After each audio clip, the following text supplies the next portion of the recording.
21/2023 నాడు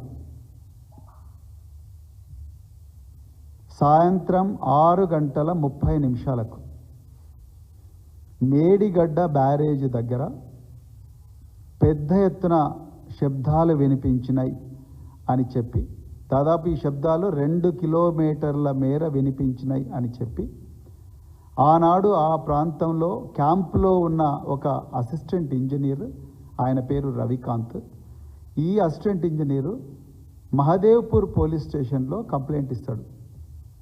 అది 22 అక్టోబర్ 2023 నాడు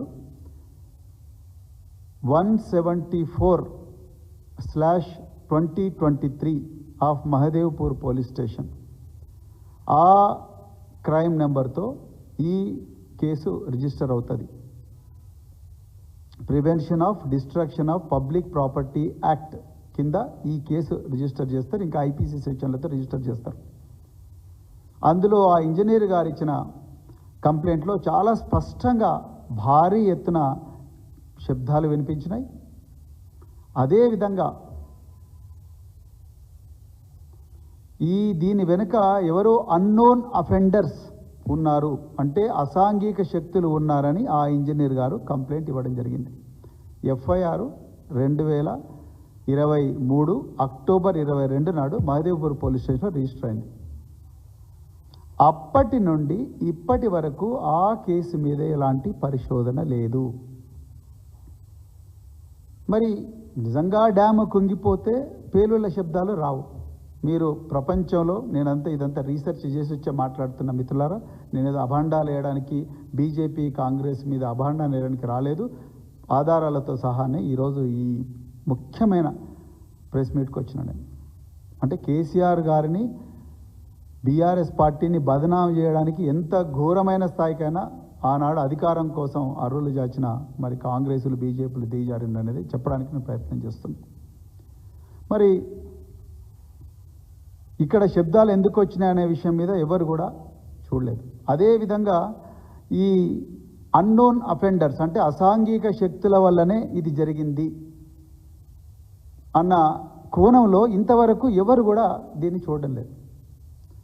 రేవంత్ రెడ్డి గారు అటెన్షన్ డైవర్షన్, అంటే దృష్టి మరల్చడంలో డబుల్ పిహెచ్డీ చేసిన వ్యక్తి కాబట్టి ఈయన వచ్చిన వెంటనే పీసీ గోస్ కమిషన్, లేకపోతే 7 లక్షల కోట్లు, నిన్న 8.2 లక్షల కోట్లు, అట్లా రోజుకొక సంఖ్య పెంచుకుంటూనే పోతున్నాడు, ఒక నెంబర్ పెంచుకునే పోతూ మరి గత ప్రభుత్వాన్ని బదనాం చేస్తున్నాడు. కానీ అసలు ఈ crime number 174/2023 of Mahadevpur police station under sections PDP act కింద, ఐపీసీ కింద ఏవైతే కేసు బుక్ అయిందో అందులో ఆ ఇంజనీర్ రాసిన పేలుళ్ళు, అదేవిధంగా అసాంఘిక శక్తులు ఎవరైతున్నారో వాళ్ళ మీద ఎందుకు ఇంతవరకు చర్య తీసుకోలేదు? మరి ఒక నేరము, పేలుళ్ళ శబ్దం వినిపించింది, అసాంఘిక శక్తులని ఫిర్యాదుదారు చెప్పినప్పుడు అర్జెంటుగా పోలీసు వాళ్ళు ఏం చేయాలి? ఆ నేర స్థలాన్ని మొత్తం కూడా సీజ్ చేయాలి.